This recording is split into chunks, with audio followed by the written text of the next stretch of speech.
Indo ao coração de Jesus, pela intercessão de Maria, amados irmãos e irmãs, nós estamos aqui para mais um dia da nossa reflexão, do nosso devocional, do Seminário de Vida no Espírito Santo. E nessa semana nós estamos vivendo o tempo da semeadura. Nós estamos vivendo um tempo em que o Senhor vem nos ensinar o que Ele quer plantar dentro do nosso coração. Então fique junto comigo aqui alguns minutinhos para que possamos juntos crescer em espiritualidade. Amém? Abra sua Bíblia em Lucas, no capítulo 8, do 11 ao 12, onde o Senhor vai nos dizer assim: Este é o significado da parábola. A semente é a palavra de Deus. O caminho duro onde caíram algumas sementes representa os corações duros daqueles que ouvem as palavras de Deus, mas o diabo logo vem e rouba as palavras do seu coração para que não creiam e não sejam salvos. A semente é a palavra de Deus. É o que diz a leitura de hoje. E neste trecho de hoje que nós acabamos de ler, o Senhor está nos apresentando dois pontos que são cruciais para o entendimento fecundo da palavra de hoje. O primeiro é os que ficam à beira do caminho. Os que ficam à beira do caminho nós podemos definir assim como pessoas que gostam de Jesus, como pessoas que quando ouvem uma canção assim, sabe? Elas se emocionam, elas até choram ali, sentem aqui no coração vontade de ser amigo de Deus, mas essa pessoa não tem compromisso. Ela não quer compromisso. Ela não quer intimidade, ela está fechada para a graça de Deus. Tem limite. Tipo o jovem rico, sabe? Que queria muito seguir Jesus, mas quando chegou a conta para ele, do preço que ele tinha que pagar, ele não, isso eu não quero. Então o jovem rico é um grande exemplo de uma pessoa que ficou à beira do caminho, desse coração aqui que o Senhor está nos ensinando hoje, nessa leitura. Um outro ponto que ele nos mostra hoje é o diabo. O diabo é aquele que confunde, é aquele que veio para acusar, ele é um acusador. E agora que eu já expliquei para você os dois pontos, a beira do caminho e o diabo, nós podemos ir além. Nós podemos continuar na nossa reflexão e entendermos o quê?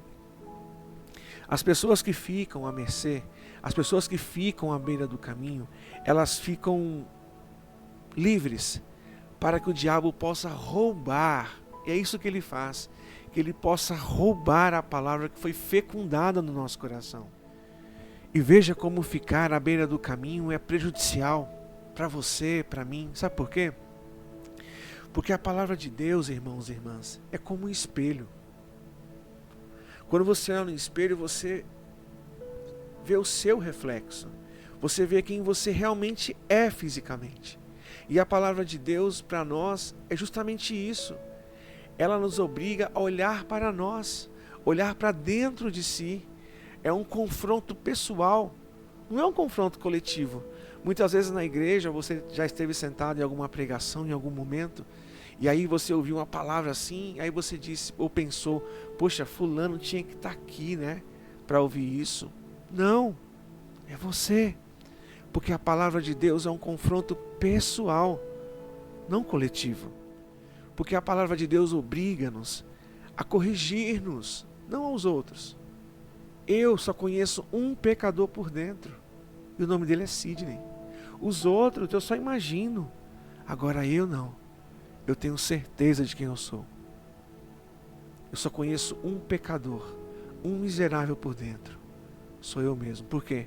Porque a palavra de Deus me confronta. Eu sempre digo isso aqui na igreja, que quem realmente entende e presta atenção no Evangelho, não pode chegar na igreja e sair da igreja se sentindo bem. Como que eu posso me sentir bem se eu entendi o Evangelho? O Evangelho me confronta, o Evangelho mostra quão ruim eu sou, o quão miserável eu sou, o quanto eu preciso mudar, o quanto eu não estou amando, o quanto eu não estou vivendo a vontade de Deus. Eu não sei como nós podemos sair da igreja nos sentindo bem. Então é porque a gente não entendeu. Mas as pessoas que estão à beira do caminho, elas não conseguem confrontar a si mesmas. Não conseguem. Por quê? Porque o diabo tirou delas. Tirou a palavra de Deus que Deus fecundou no coração. E assim, quando a palavra de Deus sai do nosso coração, imediatamente nós só conseguimos julgar os outros. Nós só conseguimos enxergar os outros, não conseguimos mais enxergar a nós mesmos. E quando eu chego nesse estágio, a crença abandona o meu coração, eu deixo de crer. E deixando de crer, eu perco a minha salvação, assim como diz a palavra. E por que eu perco a minha salvação, Sidney? Simples. Assim como diz em Provérbios, capítulo 16, versículo 18, que diz: o orgulho precede a queda. Quando eu deixo de olhar para mim, quando eu deixo de me enxergar, eu automaticamente sou obrigado, pela falta de Deus no meu coração, a julgar os outros, a ficar o tempo inteiro achando que as pessoas todas estão erradas, que só eu estou certo, e meu coração vai se enchendo de orgulho.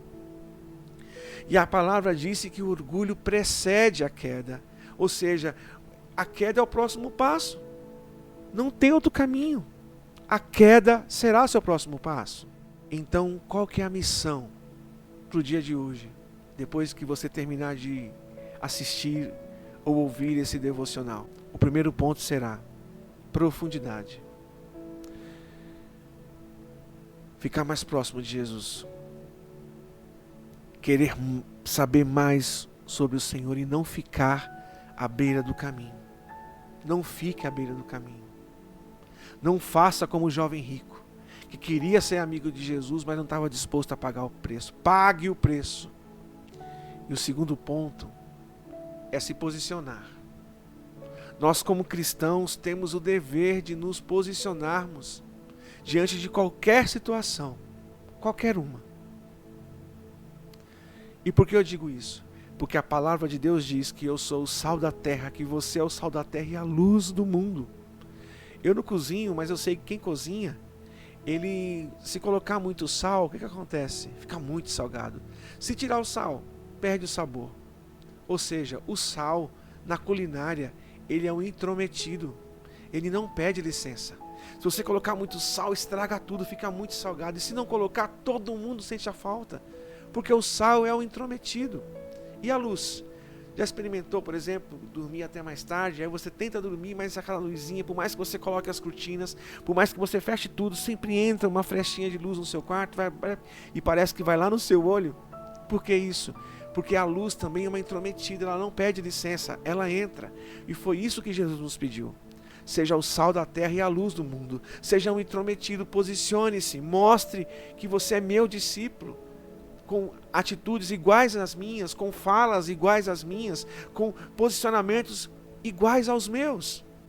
Ah, Sidney, mas eu não quero me posicionar, sabe? Eu não quero me expor. Meu irmão, minha irmã, como assim você não quer se expor?